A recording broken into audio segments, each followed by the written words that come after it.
సకామనిష్కామకృతేన కర్మణా శ్రుతిరితేన అన్యతమేన వర్త్మనా విరాగదార్ఢ్యేన జయేన చేతసః రవైస్వకీయైరవభాసి శుద్ధః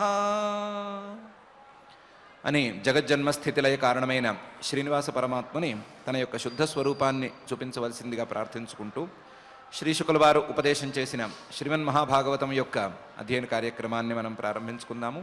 ప్రారంభంలో యథాప్రకారం ప్రార్థనా శ్లోకాలను చదువుకుని మంగళాచరణం చేసుకుందాము. శ్రీ గురు ప్రార్థనా. గురుర్బ్రహ్మా గురుర్విష్ణు గురుర్దేవో మహేశ్వరః గురుః సాక్షాత్ పరం బ్రహ్మ తస్మై శ్రీ గురవే నమః. శ్రీనివాస ప్రార్థనా.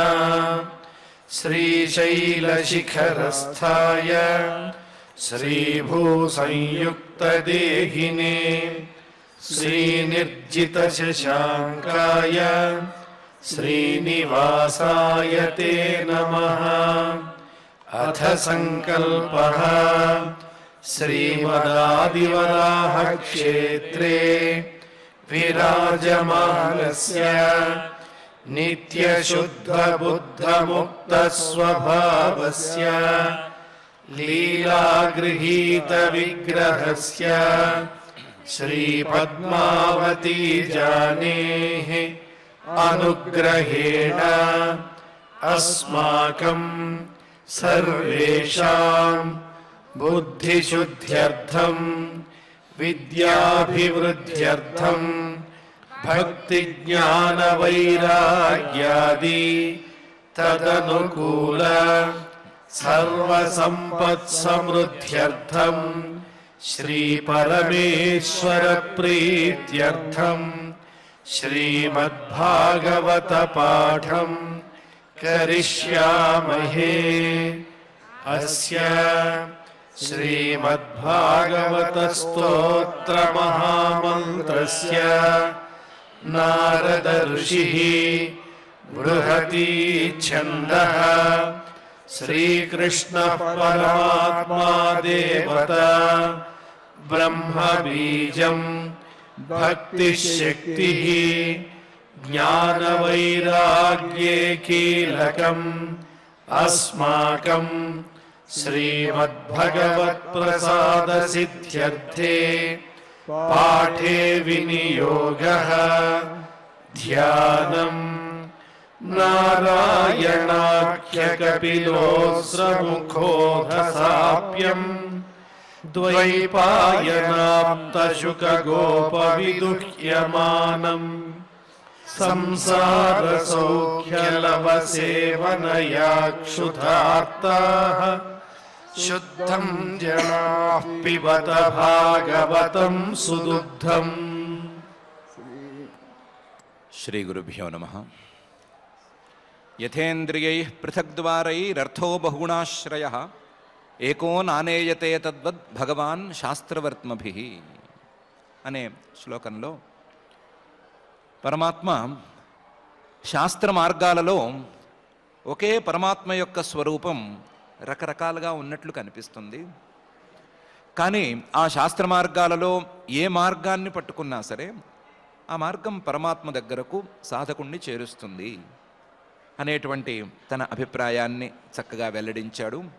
దానికి ఉదాహరణను కూడా చెప్పాడు.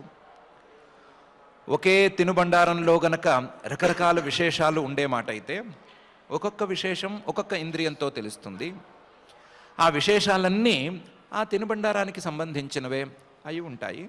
ఏ ఇంద్రియంతో కావాలన్నా కనీసం ఆ తినుబండారం తాలూకు ఒక విశేషాన్నైనా కనిపెట్టుకోవచ్చు. అలాగే ఈ శాస్త్ర మార్గాలలో పరమాత్మ యొక్క ఏదైనా ఒక రూపాన్ని ఒక విశేషాన్ని కనిపెట్టుకోవచ్చు, తెలుసుకోవచ్చు. కాబట్టి శాస్త్ర మార్గాలలో ఏ మార్గమైనా సరే ప్రశస్తమైనదే అని చెప్పాడు. దానికి సూచకంగానే పై శ్లోకంలో శాస్త్రాలు ఏ రకమైనటువంటి మార్గాలను నిర్దేశిస్తాయి, ఆయా మార్గాలు పరమాత్మను ఎలా చేరువ చేస్తాయి అనే విషయాన్ని చెప్తున్నాడు. క్రియయా క్రతుభిర్దానైః తపస్వాధ్యాయమర్శనై ఆత్మేంద్రియజయేనాపి సన్యాసేన చ కర్మణాం అనే శ్లోకంతోనూ పై శ్లోకంతోనూ ఆ పై శ్లోకంతోనూ ఆ పరమాత్మ శాస్త్రాలలో చెప్పినటువంటి క్రియయ పరోపకారం కోసం చేసేటువంటి క్రియల ద్వారా పూర్తం అనే పేరుతో ఉండేటువంటి క్రియల ద్వారా చక్కగా తెలుసుకోవటానికి వీలుగా ఉంటాడు. క్రియలు చేయటం ద్వారా ఆ పరోపకారార్థ క్రియలను చేయటం ద్వారా మనస్సును శుద్ధపరుచుకుని శుద్ధమైన మనస్సులో పరమాత్మను చూసుకోవచ్చు. క్రతుభి ఆ పరమాత్మ వేదాలలో చెప్పబడినటువంటి కర్మల ద్వారా సత్కర్మల ద్వారా తెలుసుకోవటానికి వీలుగా ఉన్నాడు. ఆ క్రతువుల ద్వారా మనస్సును శుద్ధం చేసుకుని అఫ్కోర్స్ నిష్కామ క్రతువుల ద్వారా మనస్సును శుద్ధం చేసుకుని తప్పకుండా పరమాత్మను తెలుసుకోవచ్చు. దానై పరమాత్మను దానాల ద్వారా అందుకోవచ్చు. దానాలు మనం ఎవరికైనా ఇష్టమైనప్పుడు ఇష్టమైన వారికి ఇచ్చేటువంటి ప్రీతి దానాలు. ఆ ప్రీతి దానాలు అవి మాత్రమే కాకుండా శాస్త్రంలో చెప్పబడినటువంటి గీతలో పరమాత్మ చెప్పినటువంటి సాత్వికమైనటువంటి దానాలు, అందులోనూ దానం చేసే సమయంలో సంకల్పం చేసుకుని ఆ సంకల్పపూర్వకంగా దానం పుచ్చుకునే వ్యక్తిని గౌరవించి ఆ దానం పుచ్చుకునే వ్యక్తికి చేసుకునేటువంటి సాత్వికమైన దానాలు, విహితమైనటువంటి దానాలు, వీటన్నిటి ద్వారా వస్తువుల మీద మనకు ఉండేటువంటి మమతాబంధాన్ని తగ్గించుకుని తొలగించుకుని ఆ పరమాత్మను తెలుసుకోవచ్చు. తపః శారీరకంగాను మానసికంగాను వాచికంగాను చేసేటువంటి తపస్సుల ద్వారా శరీరాన్ని మనస్సుని వాక్కుని అన్నిటినీ అదుపులో ఉంచుకుని ఇవి ఇష్టం వచ్చినట్లు ప్రవర్తించకుండా చేసుకుని ఆ పరమాత్మను తెలుసుకోవచ్చు. స్వాధ్యాయ నిరంతరం వేదాధ్యయనం చేయటం ద్వారా వేదాలను ఉపదేశం చేసిన వేద ప్రతిపాద్యమైనటువంటి ఆ తత్వాన్ని అందుకోవచ్చు. మర్శనై ఆ వేదార్థాన్ని నిరంతరం విచారణ చేయటం ద్వారా అసలు వేదార్థం ఏంటి, వేదం చెప్పదలుచుకున్న విషయం ఏంటి, వేదంలో చెప్పదలుచుకున్నటువంటి పరమాత్మ బోధించదలుచుకున్నటువంటి విషయం ఏమిటి అనేటువంటి విచారణ ద్వారా మీమాంస ద్వారా పరమాత్మను తెలుసుకునేందుకు చాలా గొప్ప దారి ఉంది. క్రియయా క్రతుభి దానై తపస్వాధ్యాయ మర్శనై అనే ఈ మార్గాల ద్వారా శాస్త్ర మార్గాల ద్వారా పరమాత్మను తెలుసుకోవచ్చు. ఆత్మేంద్రియజయేనాపి ఆత్మ మనస్సు ఇంద్రియాలు జ్ఞానేంద్రియాలు కర్మేంద్రియాలు వీటిని గెలవటం ద్వారా వీటిని అదుపులో ఉంచుకోవటం ద్వారా పరమాత్మను తప్పకుండా తెలుసుకోవచ్చు. సన్యాసేన చ కర్మణాం సన్యాసేన చ కర్మణాం కర్మలు చేసేటప్పుడు వాటి యొక్క ఫలితాన్ని పరమేశ్వరుడికి సమర్పణం చేయటం ద్వారా ఫలితం మీద ఆసక్తి లేని కర్మలను చేయటం ద్వారా పరమాత్మను తెలుసుకోవచ్చు. సన్యాసేన చ కర్మణాం ఆ కర్మల మీద ఉండేటువంటి కర్తృత్వ భావనను పూర్తిగా వదిలిపెట్టడం ద్వారా నేను కర్తను అనే భావనను పక్కన పెట్టడం ద్వారా పరమాత్మను తెలుసుకోవచ్చు. సన్యాసేన చ కర్మణాం చేయవలసినటువంటి వైదికమైన కర్మలను లౌకికమైన కర్మలను కూడా విహితమైన రీతిలో శాస్త్రంలో చెప్పబడినటువంటి రీతిలో చక్కగా వదిలిపెట్టుకుని సమయాన్ని కర్మల కోసం కేటాయించనవసరం లేకుండా ఉన్న ప్రతి నిమిషాన్ని ప్రతి క్షణాన్ని పరమాత్మ చింతనతోనే గడుపుతూ పరమాత్మను తెలుసుకోవచ్చు. ఇలా శాస్త్రంలో చెప్పినటువంటి ఈ సాధనల ద్వారా సాక్షాత్తుగానో పరంపరగానో పరమాత్మను తెలుసుకునేందుకు వీలు ఉంది అని పరమాత్మే స్వయంగా చెప్తున్నాడు. క్రియయా క్రతుభి దానై తపస్వాధ్యాయమర్శనై ఆత్మేంద్రియజయేనాపి సన్యాసేన చ కర్మణాం అనే ఈ శ్లోకంలో. ఇంతేకాదు యోగేన వివిధాంగేన భక్తియోగేన చైవహి ధర్మేణోభయచిహ్నేన యః ప్రవృత్తి నివృత్తిమాన్ అనే పై శ్లోకంలో మరిన్ని సాధనాలను పరమాత్మే లెక్కిస్తున్నాడు. యోగేన వివిధాంగేన యోగం చిత్తవృత్తి నిరోధం ద్వారా మనసులో రేగే ఆలోచనలను కట్టడి చేయడం ద్వారా అసలు మనసే పని చేయకుండా చేయటం ద్వారా పరమాత్మను తెలుసుకోవచ్చు. మనస్సును ఆ స్థితికి తెచ్చుకోవటానికి వీలుగా యోగాంగాలుగా ఉండేటువంటి, యోగాంగాలు అని పిలువబడేటువంటి సాధనాలను, ఆయా యోగా శాస్త్ర ప్రసిద్ధమైనటువంటి అంగాలను అనుష్ఠించుకోవచ్చు. ఈ యోగాంగాల ద్వారా యోగాన్ని సాధించి మనస్సు కదలని పరిస్థితిని తెచ్చుకుని కదలని మనస్సులో పరమాత్మను తెలుసుకోవచ్చు. భక్తి యోగేన చైవహి, ఇది కాకపోతే పరమాత్మ మీదే అవ్యాజమైనటువంటి భక్తిని, అవ్యాజమైనటువంటి ప్రేమని, నిర్గుణ భక్తిని సాధించి ఆ ప్రీతి ద్వారా పరమాత్మను తెలుసుకోవచ్చు. యోగేన వివిధాంగేన భక్తి యోగేన చైవహి ధర్మేణ ఉభయ చిహ్నేన యః ప్రవృత్తి నివృత్తిమాన్. రెండు రకాలుగా ఉండేటువంటి ధర్మంతో కూడా ఆ పరమాత్మను తెలుసుకోవచ్చు. రెండు రకాలుగా సకామంగా నిష్కామంగా ఉండేటువంటి ధర్మం ద్వారా పరమాత్మను తెలుసుకోవచ్చు.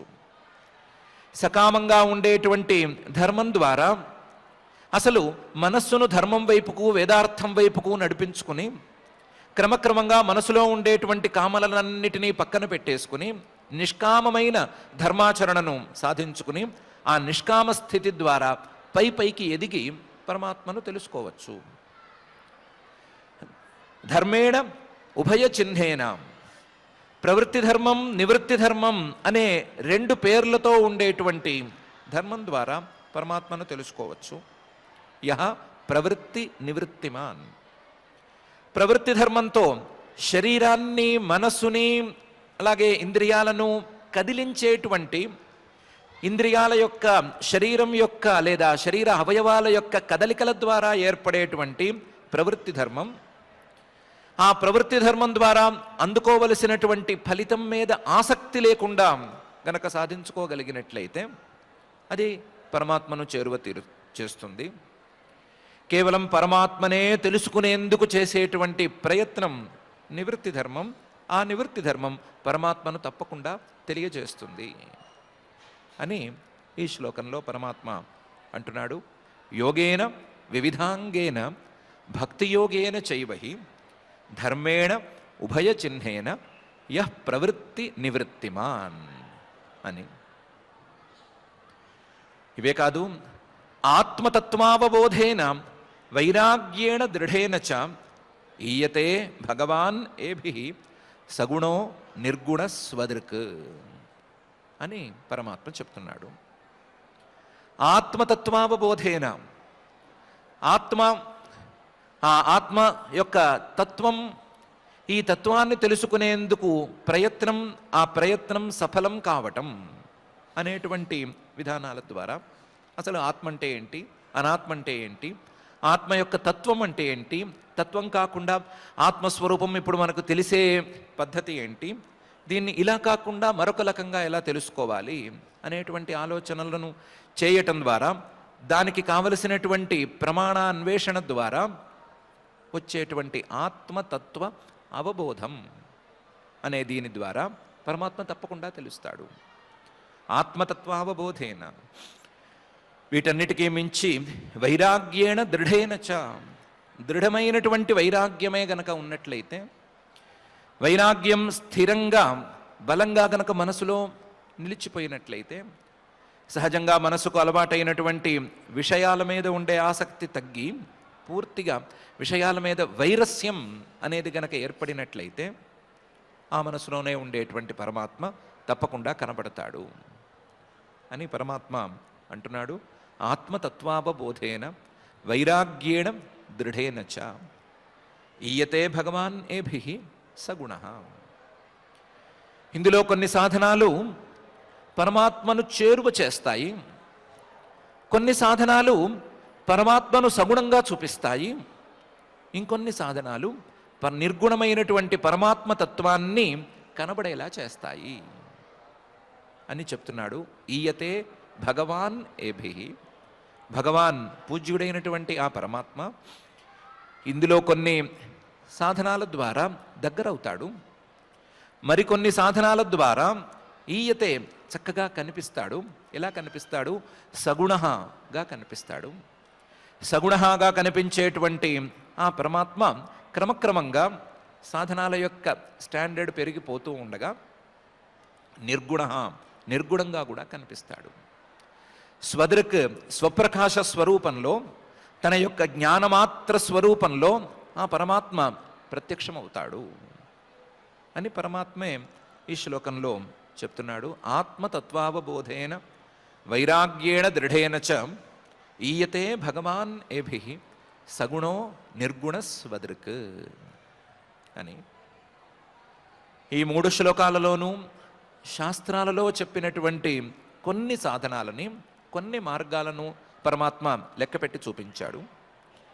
ఇలా చూపించడం ద్వారా శాస్త్రాలలో చెప్పినటువంటి, వైదికమైన శాస్త్రాలలో చెప్పినటువంటి ఏ మార్గమైనా పరమాత్మను చేరువైనా చేస్తుంది, పరమాత్మ యొక్క సగుణ రూపాన్నైనా కనిపించేలా చేస్తుంది, పరమాత్మ యొక్క నిర్గుణ స్వరూపాన్ని కనిపించేలా కూడా చేయవచ్చు అని తన అభిప్రాయాన్ని వెల్లడించాడు.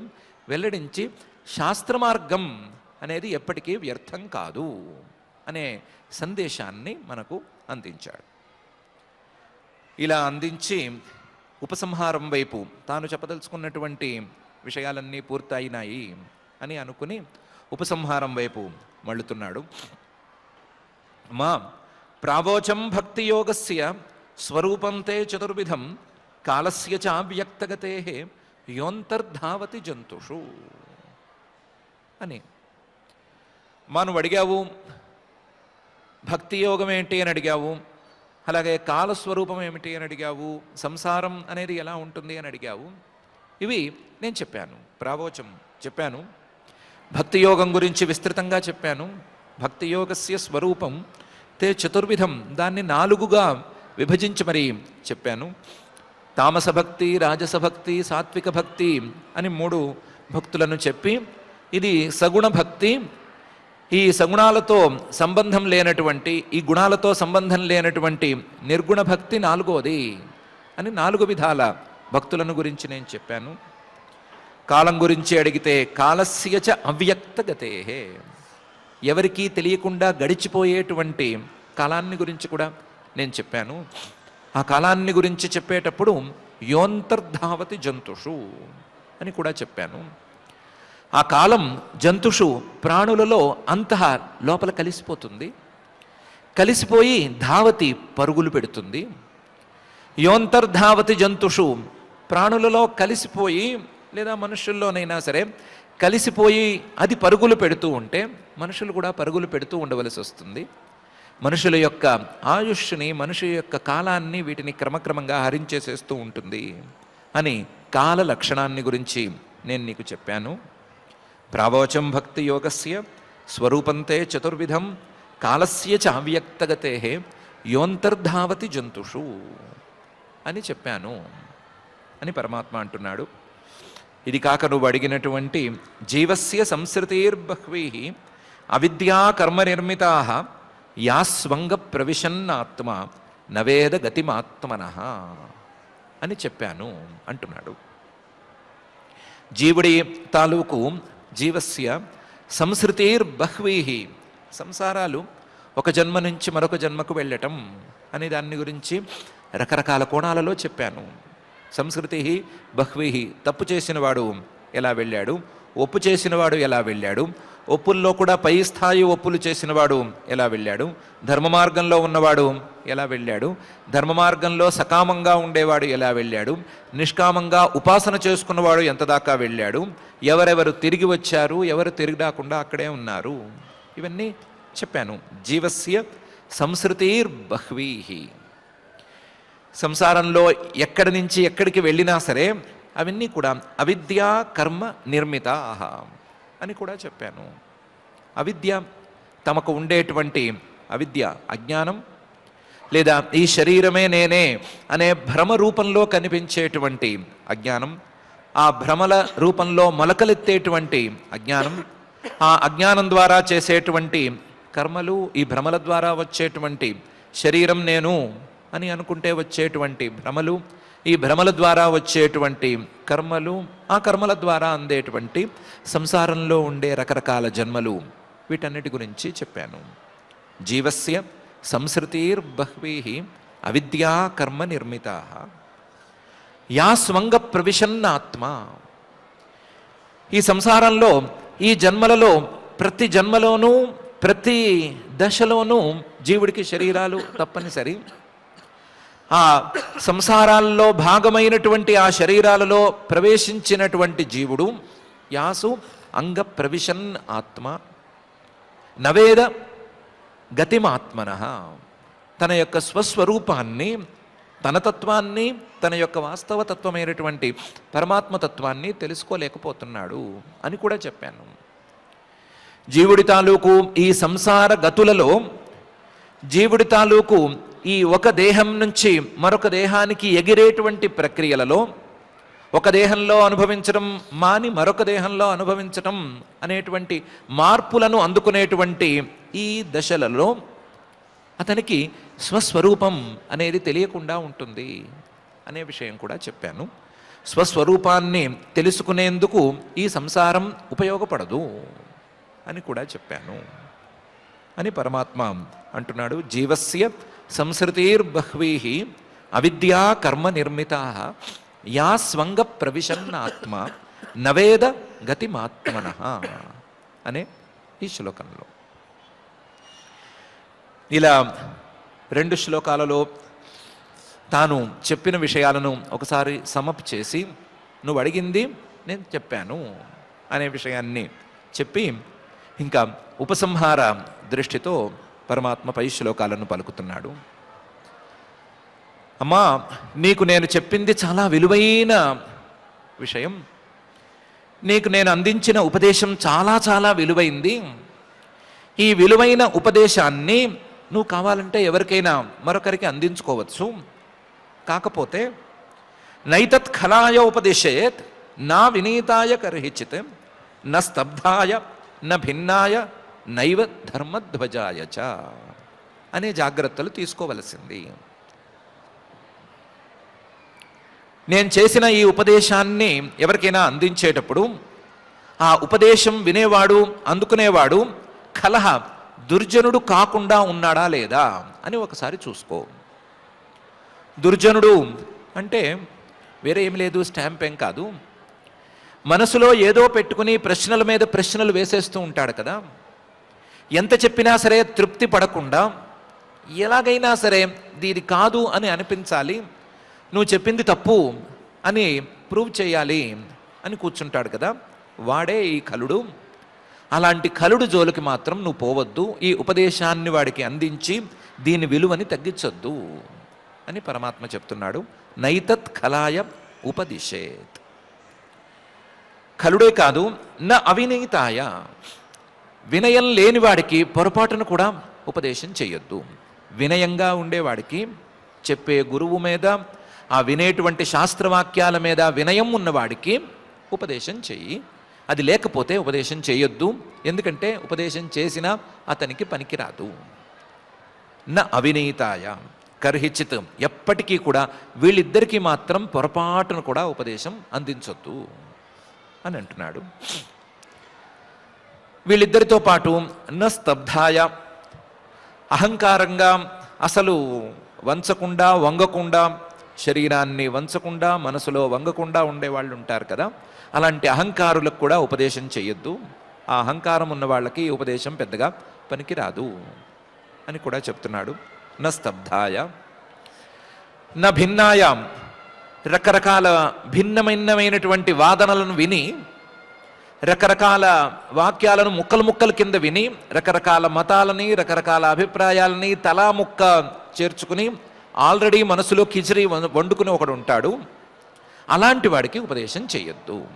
నా భిన్నాయ, ఆల్రెడీ వాడు రకరకాల ముక్కల వైపు వెళ్ళిపోయి ఉంటాడు. నువ్వు చెప్పిన ఉపదేశం వాడికి ఇంకొక ముక్కగా ఉపయోగపడుతుందే తప్ప సరిగ్గా వెళ్ళదు.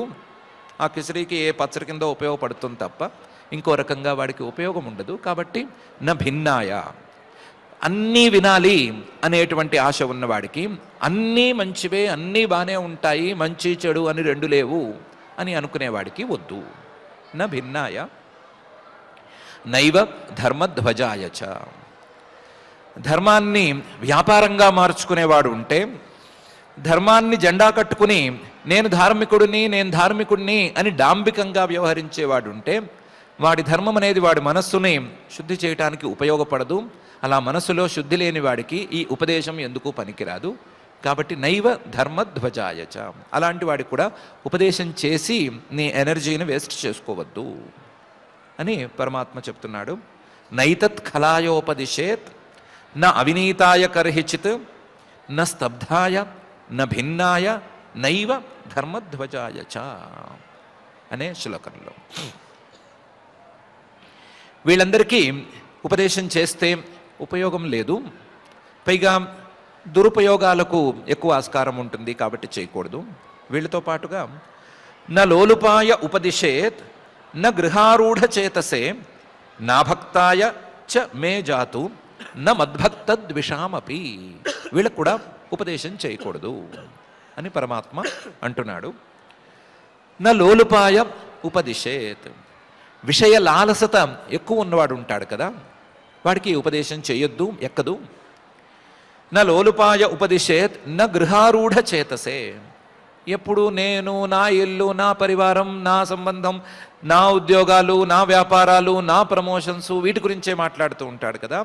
అలాంటి గృహారూఢ చేతసే, తన చేతస్సు, తన మనస్సు, దాని శక్తి మొత్తం ఇలాంటి వ్యవహారాల మీదకే మళ్ళీపోయిన వాడికి కూడా ఇవేమీ ఉపదేశం చేయక్కర్లేదు. ఉపదేశం చేసినా వాళ్ళకేమీ ఎక్కవు. నువ్వు చేసిన ఉపదేశం వింటే నాకేమైనా పుణ్యం వస్తుందా, దానివల్ల నాకేమైనా ప్రమోషన్ వస్తుందా అనే అడుగుతాడు. అలాంటి వాడికి ఉపదేశం చేసి వేస్ట్ చేసుకోవద్దు అని అంటున్నాడు. నా భక్తాయ, మనసులో భక్తి లేని వాడికి ఉపదేశం చేయొద్దు. అందులోనూ నా భక్తాయ చ మే జాతు, నా మీద, పరమాత్మ మీద భక్తి లేని వాడికి పొరపాటును కూడా ఉపదేశం చేయొద్దు. నా భక్తాయ చ మే జాతు. దీంతో పాటు నమే భక్తద్విషామపి, నన్ను, నా భక్తులను ద్వేషించే వాళ్ళు ఉంటే గనక ఆ ద్వేషించే వాళ్ళకు కూడా చెప్పద్దు. నన్ను ద్వేషించడం మాత్రమే కాదు, ఒకవేళ నన్ను ద్వేషించినా పర్వాలేదేమో, కానీ నా భక్తుల్ని ద్వేషించే వాళ్ళకి ఇది పనికిరాదు, ఉపయోగించదు. ఉపయోగించని పని చేసి టైం వేస్ట్ చేసుకోవద్దు అని పరమాత్మ న లోలుపాయ ఉపదిశేత్ న గృహారూఢ చేతసే నా భక్తాయ చ మే జాతు న మద్భక్తద్విషామపి అని ఈ 9 రకాల వాళ్ళకి ఉపదేశం చేయవద్దు అని అంటున్నాడు. ఉపదేశాన్ని అందుకోలేని స్థితిలో ఉన్నవారికి ఉపదేశం చేయవద్దు అని ఒకే మాటలో చెప్పవలసిన విషయాన్ని ఈ 9 మాటల్లో పరమాత్మ చెప్పాడు. ఉపదేశాన్ని అందుకోలేని స్థితిలో ఎవరెవరు ఉంటారు అని ప్రత్యేకించి తెలియచెప్పటానికి. మరైతే ఎవరికి చెప్పాలి అంటే శ్రద్ధధానాయ భక్తాయ వినీతాయ అనసూయవే భూతేషు కృతమైత్రాయ శుశ్రూషాభిరతాయ చ, వీళ్ళకి చెప్పు అని అంటున్నాడు. శ్రద్ధధానాయ, గురువాక్యాల మీద, వేదాంత వాక్యాల మీద, శాస్త్రవాక్యాల మీద విశ్వాసం ఉన్నవాడికి చక్కగా చెప్పుకో. ఆ విశ్వాసం ద్వారా అతను అందుకోగలడు, తత్వాన్ని అందుకోగలడు. విశ్వాసం మాత్రమే కాకుండా భక్తాయ, భక్తే గనక ఉన్నట్లయితే, ప్రీతి పరమాత్మ మీద గనక ఉన్నట్లయితే చక్కగా చెప్పేసుకో. ఆ ప్రీతి పరమాత్మను అర్థమయ్యేటట్లు చేస్తుంది. దీనికి కూడా వినీతాయ, వినయం అనేది చేరిందా, వినయం చెప్పే మాటల మీద, ఆ మాటలు చెప్పేటువంటి గురువు మీద వినయం అనేది జోడైందా, ఆ వినయం ఉన్నవాడికి హాయిగా చెప్పేసుకోవచ్చు. చెప్పటము సులువే, అతనికి అర్థము సులువే. దానితో పాటుగా అతనికి మనసులో అనసూయవే, అసూయ మొదలైనటువంటి ద్వేషాలు లేకుండా ఉన్నాయా, మనస్సు పరిశుద్ధంగా ఉందా, భేషుగ్గా చెప్పుకోవచ్చు. మనస్సే పరిశుద్ధంగా ఉంటే పరమాత్మను గురించి ఏం చెప్పినా, మంచి ఏం చెప్పినా చక్కగా ఎక్కుతుంది. కాబట్టి ఇలాంటి వాడికి చెప్పుకో. ఒకవేళ ఆ మనసులో కేవలం అసూయలు లేకపోవటం మాత్రమే కాకుండా భూతేషు కృతమైత్రాయ, మనసులో ప్రాణులన్నిటి మీద మైత్రి అనేది ఉందా, అందరి మీద సమదృష్టి ఇలాంటివి ఉన్నాయా, హాయిగా చెప్పుకోవచ్చు. అతని మనస్సు మంచి మనస్సు కూడా. మంచి మనస్సుకు తొందరగా మంచి ఎక్కుతుంది, చెడు లోకిపోవటమే కాదు, చెడు లేకపోవటమే కాదు, మంచి ఉండటం అనేది కూడా గుణం అవుతుంది. ఆ గుణం ద్వారా తొందరగా అతను పరమాత్మను అందుకోగలడు. దీనికి తోడు శుశ్రూష అభిరతాయచ, మనసులో గురు శుశ్రూష చేసుకోవాలి అనే ఆశ ఉందా? అలాంటి ఆశ ఉన్నవాడికి హాయిగా చెప్పుకోవచ్చు, చాలా సుఖంగా చెప్పుకోవచ్చు. ఎందుకంటే నిరంతరం ఆ గురువాక్యం మీద ఆసక్తితో గురువు చుట్టూ తిరుగుతూ ఉంటాడు. అలాంటి వాడికి చాలా చక్కగా చెప్పుకోవచ్చు అని పరమాత్మ అంటున్నాడు. శ్రద్ధధానాయ భక్తాయ వినీతాయ అనసూయవే భూతేషు కృతమైత్రాయ శుశ్రూషాభిరతాయ చ అనే ఈ శ్లోకంలో. ఇవే కాకుండా బహిర్జాత విరాగాయ శాంతచిత్తాయ దీయతాం నిర్మత్సరాయ శుచయే యస్యాహం ప్రేయసాం ప్రియ అని కూడా పరమాత్మ చెప్తున్నాడు.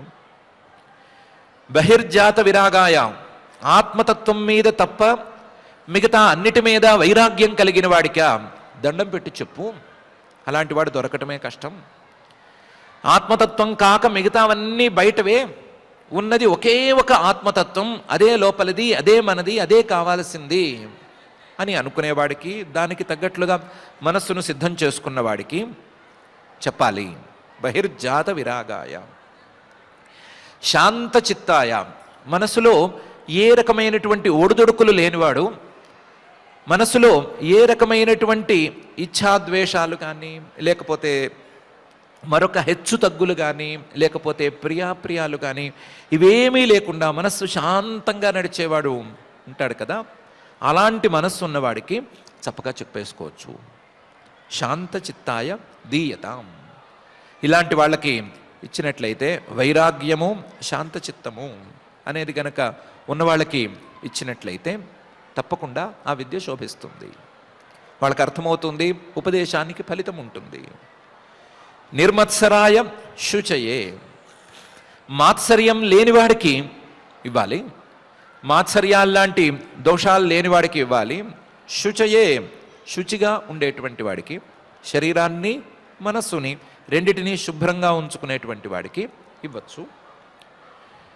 ఇవన్నీ కాదమ్మా, యస్యాహం ప్రేయసాం ప్రియ,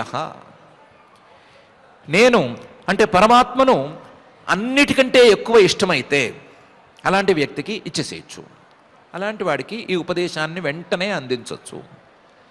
యస్యాహం ప్రేయసాం ప్రియ తదేతత్ ప్రేయ పుత్రాత్ ప్రేయో విత్తాత్ ప్రేయోన్యస్మాత్ సర్వస్మాత్ అనే వాక్యం తాలూకు స్వారస్యాన్ని అర్థం చేసుకుని, ఆత్మస్వరూపమే అన్నిటికంటే ప్రియమైంది, ఆ ఆత్మస్వరూపం కోసం మిగతావన్నీ ప్రియమైనవి, ఆత్మస్వరూపం అన్నిటికంటే ప్రధానమైనది, ముఖ్యమైనది, దాన్నే తెలుసుకోవాలి, దాన్ని తెలుసుకోవటమే అసలు చేయవలసిన పని అనే అభిప్రాయంలో ఉన్నవాడా యస్యాహం ప్రేయసాం ప్రియ, అన్నిటికంటే ఎక్కువ నేనే ప్రియంగా ఉన్నానా, వెంటనే వాడికి చెప్పేయచ్చు, వాడికి వెంటనే ఎక్కేస్తుంది కూడా అని పరమాత్మ అంటున్నాడు. బహిర్జాత విరాగాయ శాంతచిత్తాయ దీయతాం నిర్మత్సరాయ శుచయే యస్యాహం ప్రేయసాం ప్రియ అనే ఈ శ్లోకంలో.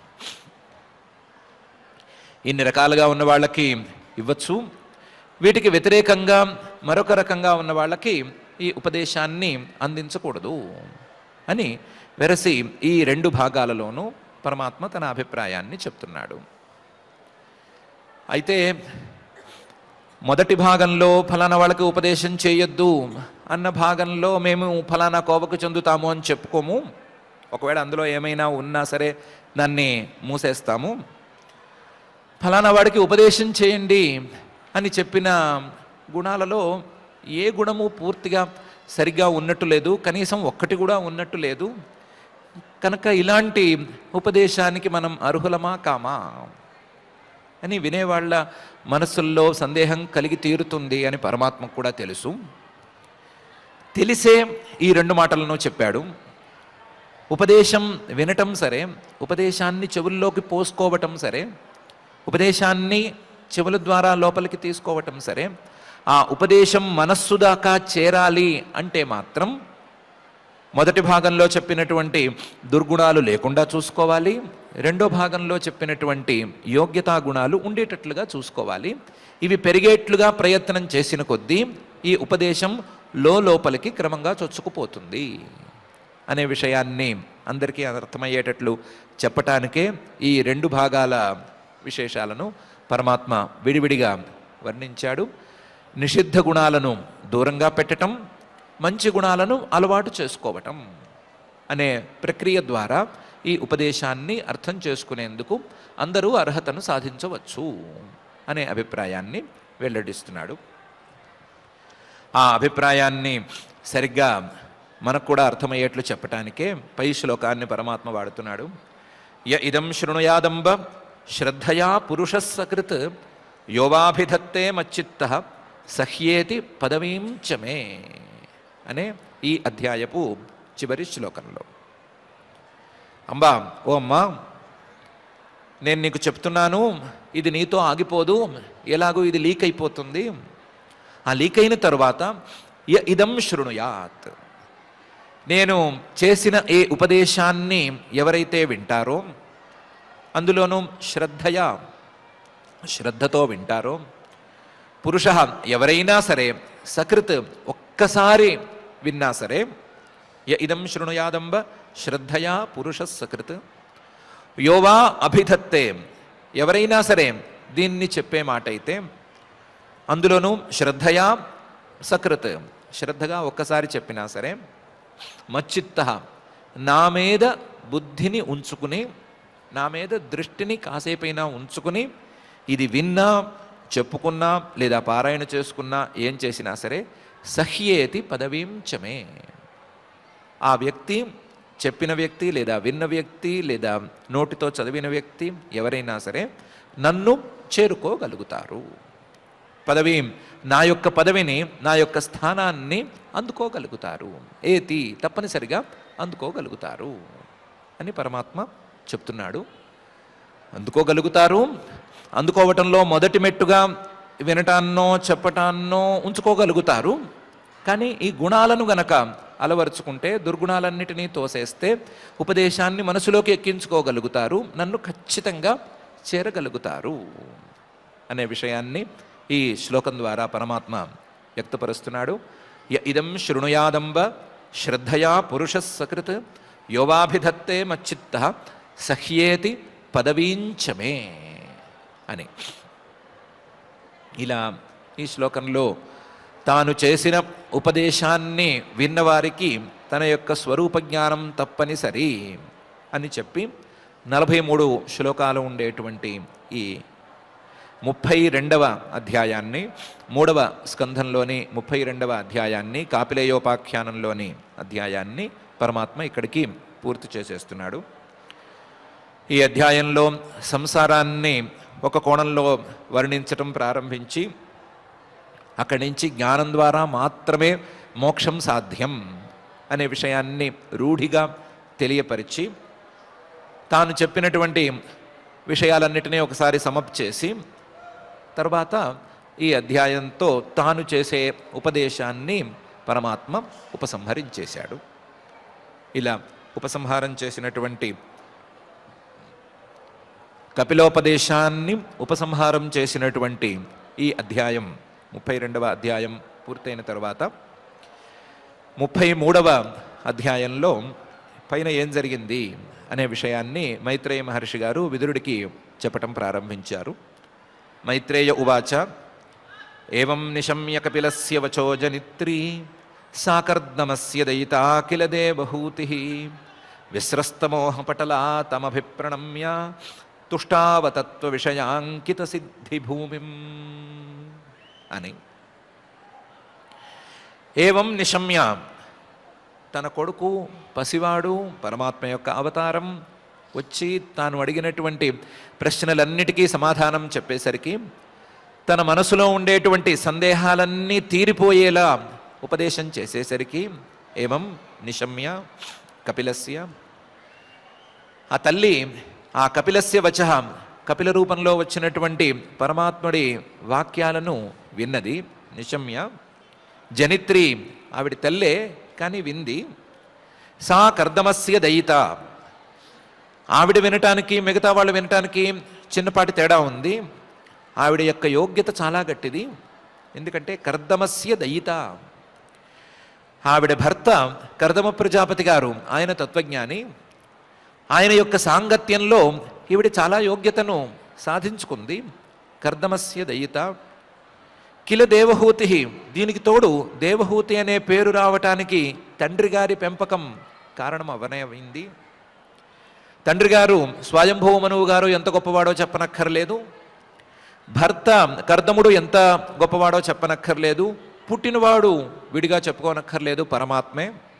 తండ్రి పెంపకం, భర్త గారి సాంగత్యంతో పాటుగా ఆవిడికి పరమాత్మే పిల్లవాడుగా వచ్చి ఉపదేశం చేయటం అనేది కూడా అమరింది. ఆ ఉపదేశాన్ని ఈవిడ అందుకుంది. ఏవం నిశమ్య కపిలస్య వచో జనిత్రి సా కర్దమస్య దయిత కిల దేవహూతి. ఇన్ని జరిగేసరికి విశ్రస్త మోహపటల, ఆవిడ యొక్క అజ్ఞానం మొత్తం అక్కడికక్కడ ఊడి కింద పడిపోయింది. విశ్రస్త మోహపటల, అజ్ఞానం అనేది ఇంతవరకు తెరగా ఆవిడికి పరమాత్మకి మధ్య అడ్డంగా ఉంది. ఆ తెర ఇప్పుడు కిందకి జారిపోయింది, జారి ఎక్కడో పడిపోయింది. విశ్రస్త మోహ పటల తమభిప్రణమ్య. ఆవిడికి అజ్ఞానమంతా తొలగిపోయేసరికి తన అజ్ఞానాన్ని పోగొట్టినటువంటి ఆ పరమాత్మ యొక్క రూపానికి, తన పుత్ర రూపానికే ఆవిడ దండం పెట్టుకుంది. తమభిప్రణమ్య తుష్టావా, స్తుతి కూడా చేసుకుంది. ఎందుకని స్తుతి చేసింది అంటే ఆయన తత్వ విషయాంకిత సిద్ధి భూమి. తత్వ విషయాంకిత సిద్ధి అంటే తత్వం అనేటువంటి విషయంతో కలిసిన సిద్ధి, జ్ఞానం కావాలి అంటే ఆయన దానికి భూమి లాంటివాడు, ఆయన దానికి ప్రవర్తకుడు. ఇలాంటి తత్వ విషయాంకిత సిద్ధభూమి కాబట్టి, సిద్ధిభూమి కాబట్టి జ్ఞానాన్ని పెంపొందించేటువంటి ప్రవర్తకుడుగా ఆయన ఎదురుకుండా నిలబడి ఉన్నాడు. కాబట్టి ఆ జ్ఞాన ప్రవర్తకుడికి ఆవిడ దండం పెట్టుకుంది, స్తుతి చేసుకోవాలి అని మొదలు పెట్టుకుంది. లేకపోతే తత్వ విషయాంకిత సిద్ధభూమిం అనైనా పాఠం పెట్టుకోవచ్చు. తత్వ విషయాంకిత సిద్ధులు అంటే తత్వజ్ఞానం పొందిన సిద్ధులు చాలామందే ఉండొచ్చు. వాళ్ళందరికీ కూడా ఈయన భూమి అంటే గురువు లాంటివాడు, గురువే. తత్వజ్ఞానులందరికీ గురువైనటువంటి, గురువులందరికీ గురువైనటువంటి ఆ పరమాత్మ ఎదురుకుండా ఉంటే ఆయన తనకు గురు రూపంలో వచ్చి ఉపదేశం చేస్తే దండం పెట్టుకోవాల్సిందే కదా, ఆయన్ని స్తుతి చేసుకోవాల్సిందే కదా. కాబట్టి దండము పెట్టుకుంది, స్తుతి చేసుకుంది. కాకపోతే ఫలితం దక్కిన తర్వాత, ఆ ఉపదేశం మనసుకి ఎక్కిన తర్వాత, ఆ ఉపదేశం ద్వారా తనకున్న అజ్ఞానం తొలగిపోయిన తర్వాత ఈ పని చేసుకుంది అని మైత్రేయ మహర్షి గారు చెప్తున్నారు. ఏవం నిశమ్య కపిలస్య వచో జనిత్రి సా కర్దమస్య దయిత కిల దేవహూతి విశ్రస్తమోహపటలా తమభిప్రణమ్య తుష్టావ తత్వ విషయాంకిత సిద్ధభూమిం లేదా తత్వ విషయాంకిత సిద్ధిభూమిం అనే ఈ శ్లోకంలో దేవహూతి ఏమంటోంది? దేవహూతి రువాచ, అంతా గందరగోళంగా ఉందయ్యా. అథాప్యజోంతఃసలిలేశయానం భూతేంద్రియార్థాత్మమయం వపుస్తే గుణప్రవాహం సదశేష బీజం దధ్యౌ స్వయం యజ్జఠరాబ్జజాతః. చాలా గందరగోళంగా ఉంది. అజహ పేరుకి ఆయన బ్రహ్మగారు, యజ్జఠరాబ్జజాతః కానీ నీ బొడ్డులో ఒక తామర పువ్వు, ఆ తామర పువ్వు నుంచి పుట్టుకొచ్చాడు. అజహ పుట్టుక లేనివాడు, కానీ యజ్జఠరాబ్జజాతః నీ తామర పువ్వు నుంచి ఆయన పుట్టుకొచ్చాడు.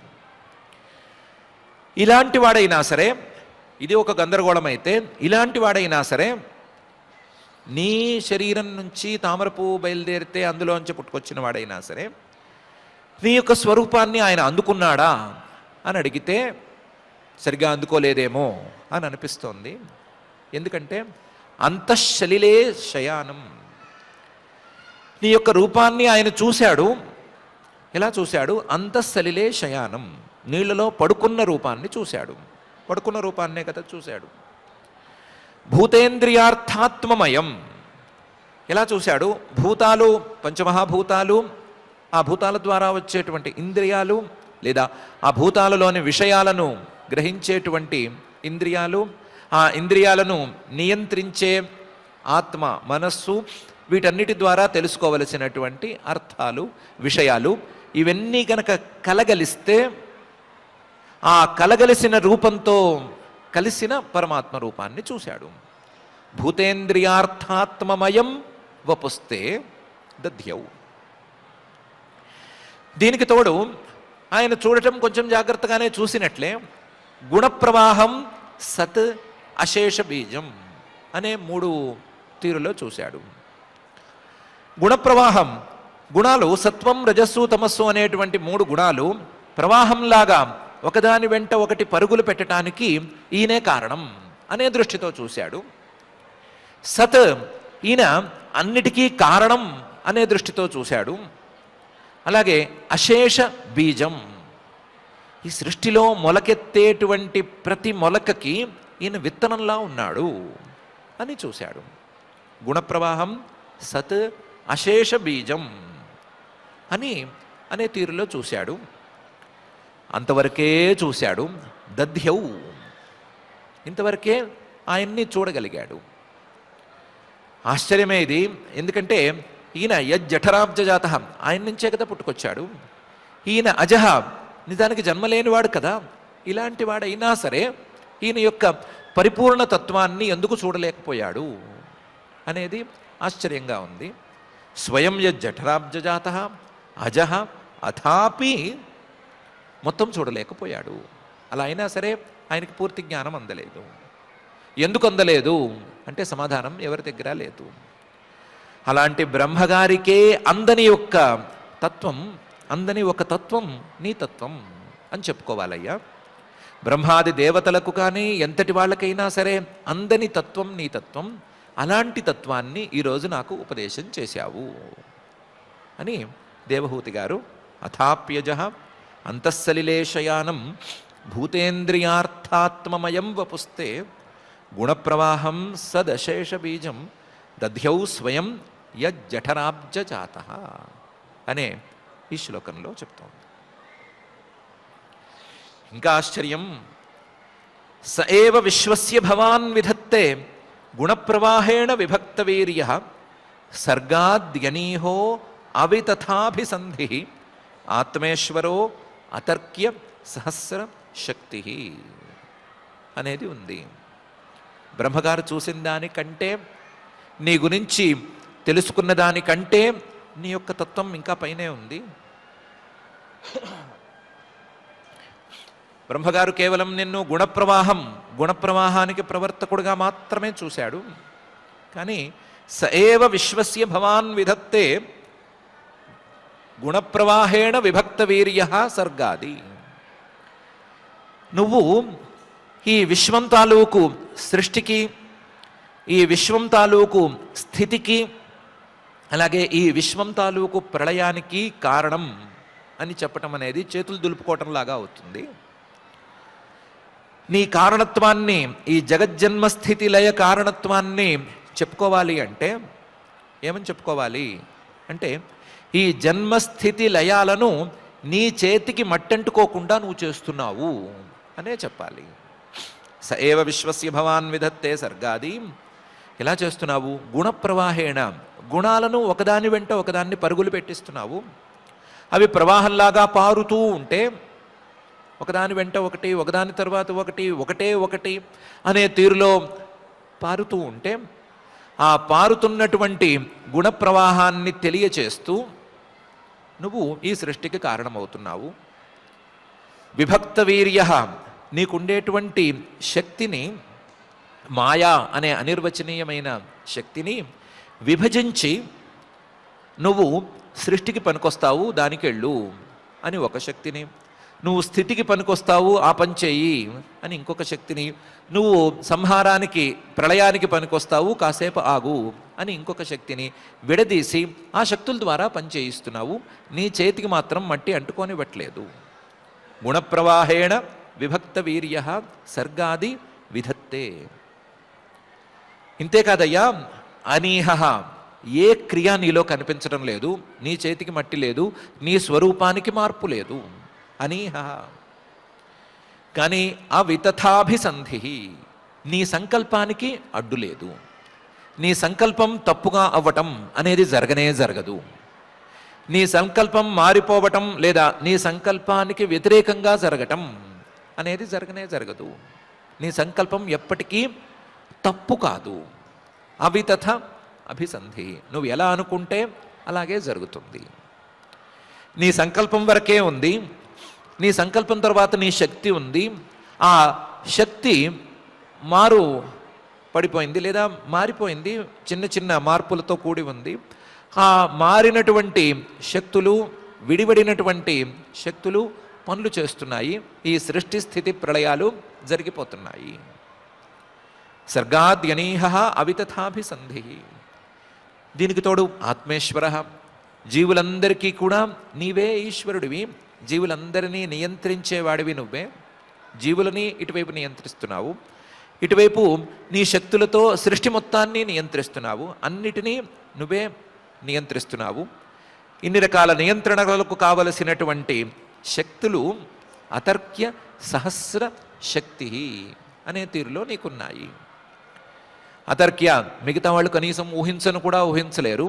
అలాంటి అతర్క్యమైన, ఊహించలేనటువంటి సహస్ర శక్తి, వేలకు వేల శక్తులు నీకున్నాయి. ఏ పని కావాలన్నా ఆ శక్తుల ద్వారా నువ్వు చేయించుకోగలవు. నువ్వు ప్రత్యేకించి చేయనక్కర్లేదు. నీకా మట్టంటట్లేదు చేతికి. నీ స్వరూపంలోన చిన్న మార్పు కూడా ఏమీ రావటం లేదు. కానీ ప్రతి మార్పు, ప్రతి ప్రక్రియ జరిగిపోతోంది. అది నీ గురించి ఊహించలేనంత విశేషంగా కనిపిస్తోంది అని దేవహూతి స ఏవ విశ్వస్య భవాన్ విధత్తే గుణప్రవాహేణ విభక్త వీర్య సర్గాది అనీహ అతర్క్య సహస్ర శక్తి ఆత్మేశ్వర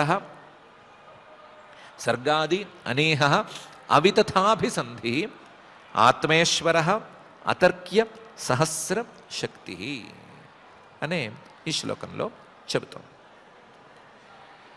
ఇలాంటి వాడివి కదా, ఇంత గొప్పవాడివి కదా, కానీ సత్వం భృతో మే జఠరేణ నాథ కథన్ను యస్యోదర ఏతదాసీత్ విశ్వం యుగాంతే వటపత్ర ఏకః శేతే స్మ మాయా శిశురంఘ్రిపాన అనేది ఆశ్చర్యంగా ఉంది అంటోంది.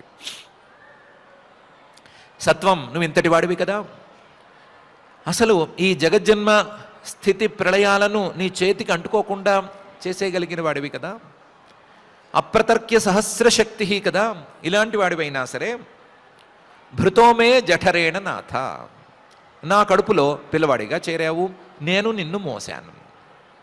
ఆశ్చర్యంగా ఉంది. దీనికంటే ఆశ్చర్యం, కథన్ను ఇది ఎలా సాధ్యం అని నాకు తెలియటం లేదు. యస్యోదర ఏతదాసీద్ విశ్వం యుగాంతే, ఈ సృష్టి మొత్తం ప్రళయకాలంలో నీ ఉదరంలో, నీ కడుపులో దాగి ఉంది, నువ్వే మింగేశావు అని అనుకుంటున్నాము. ఈ విశ్వాన్నే నీ కడుపులో మింగగలిగినంత పెద్దవాడివి నా కడుపులో పిల్లవాడివిగా ఎలా పట్టావు, ఎలా నిన్ను నేను మోసాను తెలియటం లేదు. సత్వం భృతోమే జఠరేణ నాథ కథన్ను యస్యోదర ఏతదాసీత్ విశ్వం యుగాంతే. ఆలోచించి చూస్తే మాత్రం ఒక సమాధానం కనిపిస్తోంది. నువ్వు ఇంత వ్యాపకుడివైనా సరే, ఇంత పెద్దవాడివైనా సరే, తలుచుకుంటే నీ మాయలతో ఎన్ని రూపాలనైనా నువ్వు గ్రహించగలవు. ఉదాహరణకి వటపత్రే ఏకః శేతే స్మ మాయా శిశు అంఘ్రిపాన. మార్కండేయ మహర్షి గారికి ఒక విచిత్ర రూపం చూపించావు.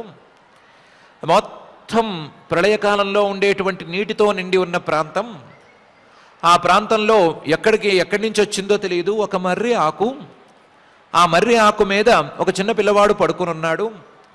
ఆ పిల్లవాడు తన కాలి బ్రొటన వేలిని చేత్తో తీసుకుని నోట్లో పెట్టుకుని చీకుతూ, చిన్నపిల్లలు చీకుతున్నట్టు చీకుతున్నాడు. అలాంటి రూపంలో నువ్వు ఆయనకు కనిపించావు. వటపత్రే మర్యాకులో నీళ్ళ మీద కనిపించావు. ఏకహ చుట్టూ ఎవరు లేరు. పసిపిల్లవాడు అక్కడ ఉన్నాడంటే తండ్రి ఉండాలి, తల్లి ఉండాలి, చాలామంది ఉండాలి, ఎవ్వరూ లేరు. ఏకహ శేతేస్మ చక్కగా నోట్లో ఆ కాలి బ్రొటను వేలు వేసుకుని కూర్చునున్నావు. మాయా శిశువు నీ యొక్క మాయ సహకారంతో ఆ రూపాన్ని ధరించి అంఘ్రిపాన నీ కాలి బ్రొటను వేలని నోట్లో వేసుకుని నీ కాలును నువ్వే తాగుతున్నట్లుగా చీకుతున్నట్లుగా కనిపించావు కదా. అలాంటి ఒక మాయామయమైన రూపాన్ని ధరించి నా కడుపులో చేరావు, నాకు పిల్లవాడిగా పుట్టావు అని చెప్పుకోవటమే సులభంగా ఉండేట్లుంది అని దేవహూతి అంటోంది. సత్వం భృతోమే జఠరేణనాథ కథన్ను యస్యోదర ఏతదాసీత్ విశ్వం యుగాంతే వటపత్ర ఏక శేతేస్మ మాయా శిశురంఘ్రిపాన అనే ఈ శ్లోకంలో. అయ్యా నువ్వు ఎలా కావాలంటే అలా ఉండగలవు. త్వం దేహతంత్ర ప్రశమాయ పాప్మనాం నిదేశభాజాంచ విభో విభూతయే యథావతారాస్తవ సూకరాదయ తథాయ మప్యాత్మ పథోపలబ్ధయే అనే తీరులో నువ్వు ఎన్ని రకాలుగానైనా ఉండగలవు అని కూడా చెప్తోంది. త్వం దేహతంత్ర నువ్వు జీవుల కంటే విభిన్నంగా ఉండేవాడివి. జీవులు ప్రతి జీవుడు దేహం ఎలా ఉంటే అలా నడుచుకుంటాడు. నువ్వు నీకు కావలసినట్లుగా దేహాన్ని నడిపించుకోగలవు. జీవుడు కర్మలతో దేహాలను పుట్టించుకుంటాడు, కర్మలు మాత్రమే చేయగలుగుతాడు, దేహాలను మాత్రం తన అనుకున్నట్టుగా డిజైన్ చేసుకోలేడు. కానీ నువ్వు మాత్రం ఎలా కావాలంటే అలా డిజైన్ చేసుకోగలవు. దేహతంత్ర దేహాలను నీ ఇష్టం వచ్చినట్లు మార్చుకోగలవు, ఎన్ని కాంబినేషన్స్లోనైనా తేగలవు దేహతంత్ర. కానీ ఎప్పుడు నువ్వు దేహాన్ని ధరించినా సరే ప్రశమాయ పాప్మనాం పాపాలను తగ్గించటానికి, పాపులను కాస్తంత దండించి వాళ్ళని సన్మార్గంలో ఉంచటానికి దిగొస్తావు. నిదేశభాజాంచ విభో విభూతయే నీది వ్యాపకమైన రూపమే అయినా విభో నిదేశభాజాంచ నీ ఆజ్ఞలను పాటించే వాళ్ళు ఉన్నారు కదా. నీ వేద రూపంలో ఉండేటువంటి ఆజ్ఞలను పాటించి వైదికమైన ధర్మాచరణ చేసుకునే వాళ్ళు మహానుభావులు ఉన్నారు కదా. అలాంటి నిదేశభాజాం నీ ఆజ్ఞలను పాటించే వారికి విభూతయే అన్ని రకాల సంపదలను ఇవ్వటానికి, అందులోనూ జ్ఞానం అనేటువంటి సంపదను ఇవ్వటానికి నిదేశభాజాంచ విభో విభూతయే యథా అవతారా తవ సూకరాదయ నువ్వు రకరకాలుగా దేహాలను ధరించి దిగి వచ్చావు. అవతారా నువ్వు దిగావు. అందులోనూ సూకరాదయ కావాలంటే ఒక వరాహ రూపంలోనూ పుట్టగలవు, కావాలంటే కాంబినేషన్ మార్చి తల మీద సింహం కిందంతా మనిషి అనే రూపంలో పుట్టగలవు. ఎన్ని రకాలుగానైనా సరే నువ్వు పుట్టగలవు. ఎందుకంటే త్వం దేహతంత్ర దేహాలను నీ ఇష్టం వచ్చినట్టు డిజైన్ చేసుకోగలవు. అలా చేసుకుని నువ్వు దిగుతావు. దిగేది మాత్రం ఒకటి పాపాలను తగ్గించటానికి, మరొకటి ధర్మాత్ములను రక్షించటానికి. అలాగే తథాయమపి ఆత్మ పథోపలబ్ధయే ఈ దేహం కూడా ఈ కపిలుడు అనేటువంటి దేహం కూడా ఆత్మ పథోపలబ్ధయే ఆత్మస్వరూపాన్ని అందుకోవటానికి ఆత్మ పథం దారి అనేదాన్ని ఉపలబ్ధయే తెలియచేయటానికి, అందరూ తెలుసుకోవటానికి వీలుగా ఈ అవతారం కూడా ఉంది. తథాప్యాత్మపథోపలబ్ధయే నీ ప్రతి అవతారము నీ యొక్క తత్వాన్ని అందుకోవటానికే ఉంది. అది వరాహ రూపంలో వెలసినా, ఇంకొక రూపంలో వెలసినా, ఇంకొక రూపంలో వచ్చినా, ఏ రూపంలో వచ్చినా సరే నీ తత్వాన్ని అందుకునేందుకు వీలుగానే అందులో చిన్న సందేశమైనా ఇమిడి ఉంటుంది. ఈ రూపం మాత్రం విస్తృతంగా ఉపదేశాన్ని చేసింది. మిగతావన్నీ సూచనప్రాయంగా ఉంటే ఉండొచ్చు, కానీ ఈ రూపం ప్రత్యేకించి విస్తృతమైన ఉపదేశం కూడా చేసింది అని పరమాత్మను గురించి దేవహూతి అంటోంది. త్వం దేహతంత్ర ప్రశమాయ పాప్మనాం నిదేశభాజాంచ విభో విభూతయే యథావతారాస్తవ సూకరాదయ తథాయమప్యాత్మ పథోపలబ్ధయే అనే ఈ శ్లోకంలో అంటోంది, నీ గురించి ఎవరు విన్నా, ఎవరు నోటితో పలికినా వాళ్ళు గొప్పవాళ్ళు అయిపోతారయ్యా. యన్నామధేయ శ్రవణానుకీర్తనాత్ బ్రహ్మణాత్ యత్ స్మరణాదపి క్వచిత్ శ్వాదోపి సద్య సవనాయ కల్పతే కుతః పునస్తే భగవన్ను దర్శనాత్ అని. అయ్యా, నీ నామధేయ శ్రవణాత్, నీ పేరును వింటే చాలు, నీకు సంబంధించిన ఏదైనా ఒక నామాన్ని వింటే చాలు, లేదా అనుకీర్తనాత్, ఎవరైనా చెప్పగా విని పలికితే చాలు, అర్థం కూడా తెలుసుకోనక్కర్లేదు, అనుకీర్తనాత్, లేదా యత్ బ్రహ్మణాత్, నీకు వంగితే చాలు, వంగి దండం పెట్టుకుంటే చాలు, యత్ స్మరణాత్, నిన్ను ఒక్కసారి తలుచుకుంటే కూడా చాలు, అపి క్వచిత్, ఇవన్నీ కూడా ఎప్పుడో ఒక్కసారి జరిగినా చాలు, నీ పేరు ఒక్కసారి పలకటము, లేదా నీ పేరు ఒక్కసారి వినటము, లేదా నీకు ఒక్కసారి వంగి దండం పెట్టడము, లేదా నిన్ను ఒక్కసారి తలుచుకోవటం అని జరిగినా చాలు, క్వచిత్, క్వాచిత్కంగా ఎప్పుడో జరిగినా చాలు. అలాంటివాడు ఎలాంటి వాడైనా సరే గొప్పవాడైపోతాడు. శ్వాదోపి సద్య సవనాయ కల్పతే. శ్వాద, కుక్కని చంపి వండుకుని తినేవాడున్నాడు కదా, వాడు కూడా ఈ పనులలో ఏదో ఒక పని ఎప్పుడో ఒకప్పుడు ఒక్కసారి చేసినా సరే శ్వాదోపి సద్య, వెంటనే సవనాయ కల్పతే, పెద్ద పెద్ద యజ్ఞాలు చేసిన వాడి స్థాయికి ఎగిసిపోతాడు. శ్వాదోపి సద్య సవనాయ కల్పతే. అలాంటి పరిస్థితిలో నీ రూపం ఉంటే కుతః పునస్తే భగవన్ను దర్శనాత్, నీ రూపాన్ని చూస్తే ఏమవుతుంది అని వేరే చెప్పాలా? నీ రూపాన్ని నాకు చూపించావు, అందులోనూ నీ వాస్తవ రూపాన్ని చూపించేలా ఉపదేశం చేశావు, నీ వాస్తవ రూపాన్ని చూడగలుగుతున్నాను, చూడగలిగితే నేను ఏ స్థాయిలో ఉన్నాను అని చెప్పుకోవాలా అని అంటోంది. యన్నామధేయం శ్రవణానుకీర్తనాత్ యత్ బ్రహ్మణాత్ యత్ స్మరణాదపి క్వచిత్ శ్వాదోపి సద్య సవనాయ కల్పతే కుతః పునస్తే భగవన్ను దర్శనాత్ అనే ఈ శ్లోకంలో. దాన్నే వివరించి పై శ్లోకంలో చెప్తోంది. అహోబత శ్వపచోతో గరీయాన్ యజ్జిహ్వాగ్రే వర్తతే నామతుభ్యం తే పుస్తపస్తే జుహువ స్వస్నురార్యాః బ్రహ్మానూచుర్నామ గృణంతి ఏతే అని. అహోబత, ఆశ్చర్యం, మహాశ్చర్యం. శ్వపచ, కుక్కను వండుకు తినేవాడు, ఏం తెలియదు వాడికి, కనీసం ఏం తినాలి ఏం తినకూడదు అనే సంగతి కూడా తెలియదు, కుక్కకి మేకకి తేడా కూడా తెలియదు. అలాంటి వాడు శ్వపచ. అత ఒకే ఒక కారణంతో గరీయాన్, గొప్పవాడైపోయాడు. ఏంటా కారణం అంటే యజ్జిహ్వాగ్రే వర్తతే నామ, నీ నామధేయం, నీ తాలూకు ఒక పేరు అతన్ని నాలుక కొనల్లో ఉంది. జిహ్వాగ్రే, ఎప్పుడో ఊడి కింద కూడా పడిపోతుంది అది, అదేమి అక్కడే ఉండిపోయే నామ కూడా కాదు, ఏదో ఒక్కసారి పలికాడు. జిహ్వాగ్రే వర్తతే నామ, అందులోనూ తుభ్యం, నిన్ను సంతృప్తిపరచటానికి, నీ యొక్క అనుగ్రహాన్ని సాధించటానికి ఈ నాలుక చివరిలో పేరు ఉందా? ఇంకా చెప్పనక్కర్లేదు. అతో గరీయాన్, అతను ఇదే కారణంతో అందరికంటే గొప్పవాడైపోతాడు.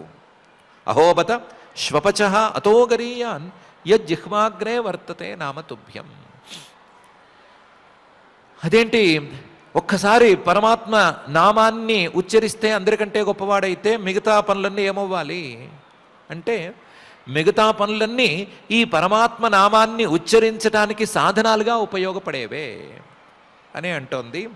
తేపుస్తపస్తే, నీ నామధేయాన్ని పలికే యోగ్యతను సాధించిన వాళ్ళు ఉన్నారు కదా, వాళ్ళు చేయవలసిన తపస్సులన్నీ చేసేసినట్లే, చేసేశారు.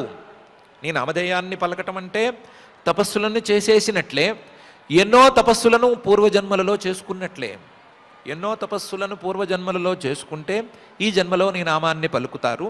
నీ నామాన్ని ఒక్కసారి పలికితే తపస్సులన్నీ చేసుకున్నట్లే అనే ఫలితాన్ని కూడా పొందుతారు. జుహువు, చేయవలసిన హోమాలన్నీ పూర్వజన్మలలో చేసుకున్నారు, యోగ్యత పొందారు, నామాన్ని పలికారు, ఆహా, అన్ని హోమాలు చేసుకున్న ఫలితాన్ని కూడా పొందారు. సస్నుహు, ఎన్నో జన్మలలో ఎన్నో తీర్థక్షేత్రాలలో పుణ్యక్షేత్రాలలో స్నానాలు చేసుకున్నారు, ఆ పుణ్యం చక్కగా ఫలించి ఈ నోటి నుంచి నామ ఉచ్చారణ అనేది జరిగింది, వారు స్నానాలన్నిటి ఫలితాన్ని పొందగలుగుతున్నారు. సస్నుహు బ్రహ్మ అనూచుహు, ఎన్నో జన్మలలో వేదాధ్యయనం చేసుకుంటూ గురువులు చెప్పగా మళ్ళీ తిరిగి ఆ వేదాన్ని ఉచ్చరిస్తూ అనూచుహు, చాలా కష్టపడి వేదాధ్యయనం చేసుకున్నారు. ఆ వేదాధ్యయనాలు చేసుకున్నటువంటి తపస్సుకు ఫలితంగా నీ నామోచ్చారణ చేస్తున్నారు. ఈ నామోచ్చారణ ద్వారా ఆ ఫలితాన్ని కూడా పొందుతున్నారు. బ్రహ్మ అనూచుహు. వీటన్నిటికంటే ముందు వాళ్ళు ఎలాంటి వాళ్ళైనా సరే ఆర్యాహ శ్రేష్ఠులు పూజ్యులు అయిపోతున్నారు. ఎన్నామ గృణంతి ఏతే, నీ నామాన్ని వాళ్ళు నాలుక కొనల్లో ఉంచుకుని ఒకసారి ఉచ్చరిస్తే చాలు ఈ ఫలితాలను పొందుతున్నారు.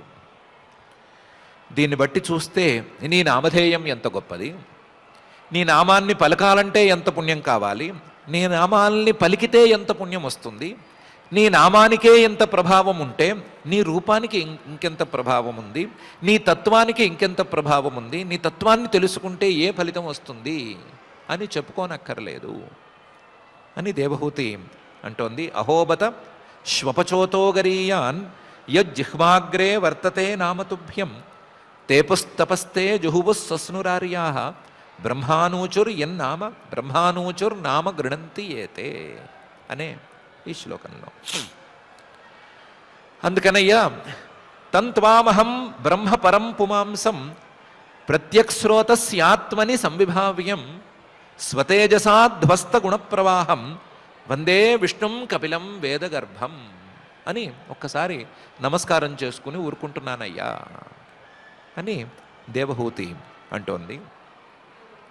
ఇలాంటి వాడివి తంత్వామహం, ఎలాంటి వాడివి, నీ పేరు చెప్తే చాలు, నీ పేరు పలికితే చాలు, నీ రూపము, నీ జగజ్జన్మస్థితిలయ కారణత్వము వీటి గురించి చెప్పుకోనక్కర్లేదు, నీ వాస్తవ స్వరూపం, నీ నిర్గుణ స్వరూపం దీని గురించి అనుకోనక్కర్లేదు, నీకు సంబంధించినవి ఏవైనా సరే చాలా గొప్పగా ఉన్నాయి.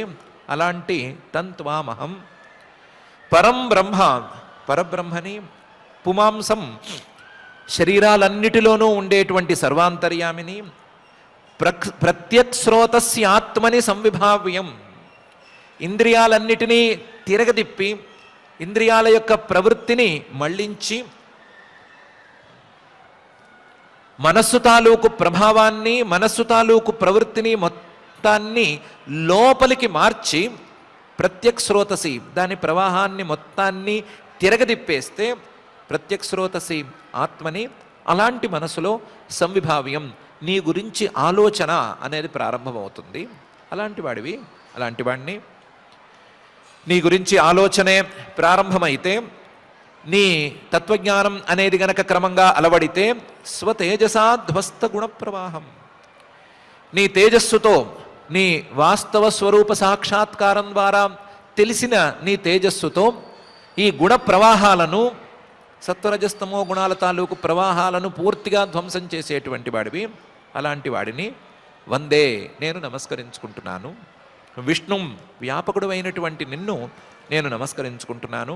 కపిలం ఇప్పుడు నా ఎదురుకుండా నా పిల్లవాడి రూపంలో కపిలుడి రూపంలో వచ్చినటువంటి నిన్ను నమస్కరించుకుంటున్నాను. వేద గర్భం, వేదాలను కడుపులో దాచుకుని ఆ కడుపులోంచే వేదాల సారాన్ని ఉపదేశం చేసినటువంటి నిన్ను నేను నమస్కరించుకుంటున్నాను అని ఆ తల్లి తంత్వామహం బ్రహ్మ పరం పుమాంసం ప్రత్యక్స్రోతస్యాత్మని సంవిభావ్యం స్వతేజసాధ్వస్త గుణప్రవాహం వందే విష్ణుం కపిలం వేదగర్భం అనే ఈ శ్లోకంలో నమస్కరించుకుంది. తన స్తుతిలో కానీ తన నమస్కారంలో కానీ ఆ పరమాత్మ చేసిన ఉపదేశం తనకు అర్థమైంది అనే భావాన్ని చాలా బలంగా వెల్లడించింది. నాకు అర్థమైంది, నీ తత్వమేంటి, నీ గతి ఏంటి అనే విషయం తెలిసిపోయింది అని చెప్పింది. ఆ తత్వం అర్థమైపోయిన తర్వాత ఆ తత్వాన్ని అందించిన తత్వవేత్త లేదా తత్వస్వరూపుడు అయినటువంటి గురువుకి ఏ విధంగా ప్రణామాలను చెల్లించుకోవాలో ఆ విధంగా ప్రణామాలను చేసుకుంది, స్తుతి కూడా చేసుకుంది. మనం మాత్రం ఒక విషయం మీద నిలబడిపోదాము. కపిలుడు చెప్పినటువంటి తీరులో ఉపదేశాన్ని అందుకోవటానికి అర్హత సాధించడం ఎలా అనే విషయం మీద నిలబడిపోదాము. ఉపదేశాన్ని అందుకోవటానికి అర్హతనే గనక సాధిస్తే మనము దేవహూతి స్థాయికి ఎగసిపోవటం గ్యారంటీ. దాంతోపాటుగా దేవహూతిలాగా మనకు అర్థమవ్వటం గ్యారంటీ. మనం కూడా ప్రత్యక్స్రోతస్యాత్మని సవిభావ్యం అనే తీరులో చెప్పుకోగలగటం అనేది కూడా గ్యారంటీ. కాబట్టి ఉపదేశాన్ని అందుకునే అర్హత సాధించడం ఎలా అనే విషయం మీద మనం ఎక్సర్సైజ్ చేద్దాము. మనం చేసే ఎక్సర్సైజు సఫలమయ్యి మనకు ఆ ఉపదేశం అందేటువంటి అర్హతను ప్రసాదించమని మాత్రం ఆ జగజ్జన్మ స్థితి లయ కారణమైన శ్రీనివాస పరమాత్మని భక్తిగా ప్రార్థించుకుందాము. ఇక పారాయణ కార్యక్రమాన్ని ప్రారంభించుకుందాం. ఓం నమో వెంకటేశాయ. లీలన్ ఆత్మీయ పాదాంగుళీ వినిర్గతామృతము గ్రొలినట్టి మహాత్మ నీవు కడగిన పూర్వభాగ్యం బుకతన నిపుడు పూని నా గర్భమున నేడు పుట్టితయ్యా అని దేవహూతి ఆ కపిల వైభవం గురించి చక్కగా స్తుతించడం, దాన్ని ఆచార్యముఖంగా మనం శ్రీమద్ భాగవత అమృత రసాస్వాదంలో భాగంగా ఆలకించడం జరిగింది. నిరంతరము ఆ పరమాత్మ తత్వం మనకు అందజేయమని ఆ దేవదేవుని వేడుకుంటూ శ్రద్ధగా నేడు శ్రీమద్ భాగవతంలో తృతీయ స్కంధంలో 32వ అధ్యాయంలో 30వ శ్లోకం దగ్గర నుంచి పారాయణ చేసుకుందాం. అథ శ్రీమద్భాగవతే పారమహంస్యాం సంహితాయాం తృతీయ స్కంధే ద్వాత్రింశాధ్యాయే శ్లోకాః ఏతద్వై శ్రద్ధయా భక్త్యా యోగాభ్యాసేన నిత్యశః సమాహితాత్మా నిస్సంగో విరక్త్యా పరిపశ్యతి ఇత్యేతత్ కథితం గుర్వి జ్ఞానం తద్బ్రహ్మదర్శనం ఏనావబుధ్యతే తత్వం ప్రకృతేః పురుషస్య చ జ్ఞానయోగశ్చ మన్నిష్ఠో నైర్గుణ్యో భక్తిలక్షణః ద్వయోరప్యేక ఏవార్థో భగవచ్చబ్దలక్షణః యథేంద్రియైః పృథగ్ద్వారైః అర్థో బహుగుణాశ్రయః ఏకో నానేయతే తద్వత్ భగవాన్ శాస్త్రవర్త్మభిః క్రియయా క్రతుభిర్దానైః తపస్వాధ్యాయమర్శనైః